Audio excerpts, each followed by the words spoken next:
The United States and Greece have long shared warm relationships.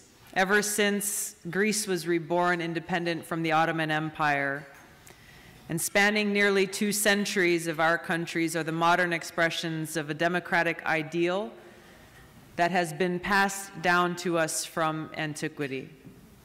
I've had the honor now for almost 7 years of serving the people of Hawaii in Congress, and I'm a proud member of the Congressional Hellenic Caucus. Since my first year in Congress, I served as a member of the House Foreign Affairs Committee, served now for almost 6 years on the House Armed Services Committee, and have seen firsthand and experienced how the decisions that are being made too often are not actually in our interests, not serving the interests of our country, the American people, and unfortunately end up causing harm to other countries in the world, to other people in the world.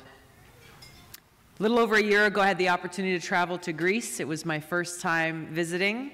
I actually visited there just before going to Armenia for the first time. I heard there's a number of Armenian leaders who are here today as well. And it was an incredible experience. I was there for barely 2 days in Greece and had the opportunity to meet with government leaders, leaders in the military, our U.S. ambassador to Greece, civic leaders, religious leaders, including Father Maluf, a Greek Orthodox Syrian who opened up his church and kitchen to be able to help feed the refugees who were there.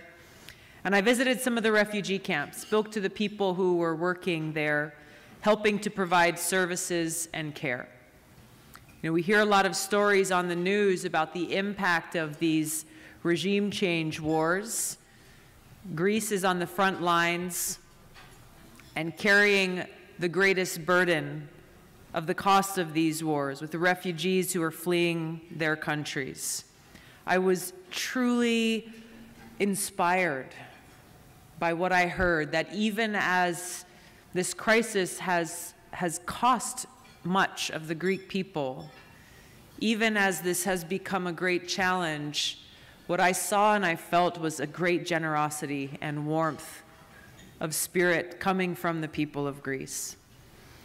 I had a chance to see this in many different ways, but one that especially hit home for me was when we went and visited a place where some children were getting together for a song practice. They had a big recital coming up, and it wasn't just a normal recital because this was a convergence of both Greek children and refugee children.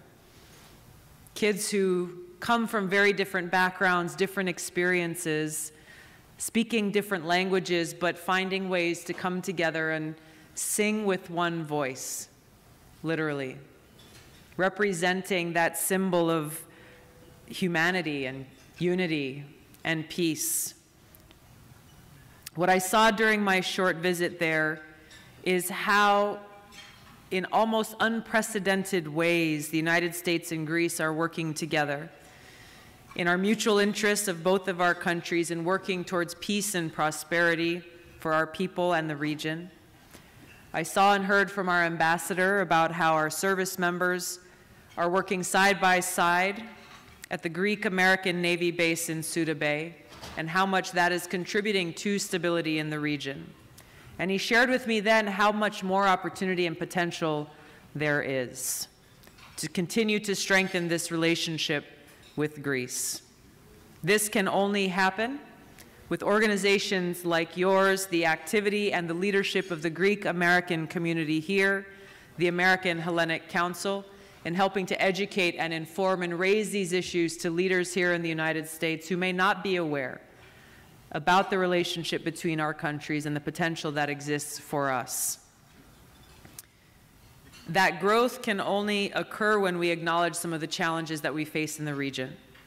One of the foremost is the role that Turkey plays in countering the security interests of the region and of the United States to a point where it's clear, in my view, that they are a NATO ally in name only.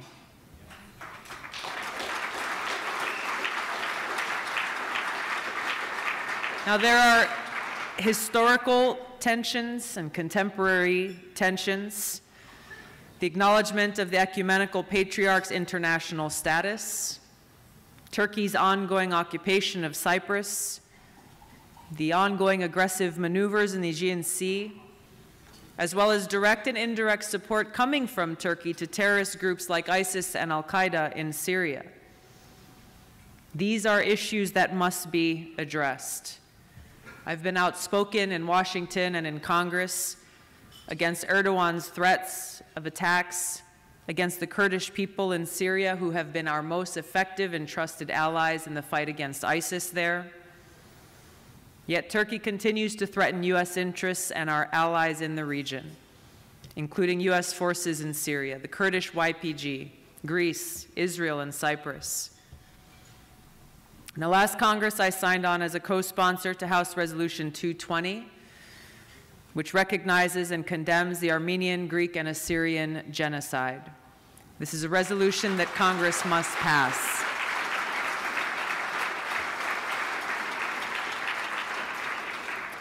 Now, it's been nearly 45 years since the Turkish invasion and occupation of northern Cyprus, and pleased to meet the Honorary Consul General from Cyprus to share the table with you this evening.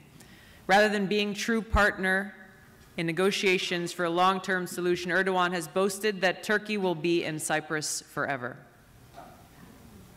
Turkey's refused to withdraw their tens of thousands of troops from Cyprus. This military occupation must end. Cyprus must be reunified. We must continue to push for real negotiations to bring that about.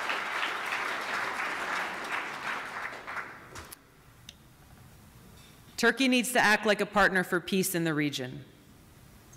Now, in Congress this week, we have written letters. We'll be reintroducing legislation dealing with the F-35 sale, pushing to make sure that our government does not sell these airplanes to Turkey, because Greece is our critical partner in the Eastern Mediterranean and shares our core values and common interests. Now, all of you here, Greek Americans across the country, have and continue to enrich our society, and I look forward to continuing to work with you to advance these shared goals and common interests. We live in a small world, and we are stronger when we have a foreign policy that is focused on cooperation, focused on these common interests that we share, and building these partnerships that work towards not only peace here at home, but peace around the world. I'm so grateful for this honor. I'm grateful to be here with all of you and look forward to working with you towards this cause of peace in the future. Mahalo. Thank you.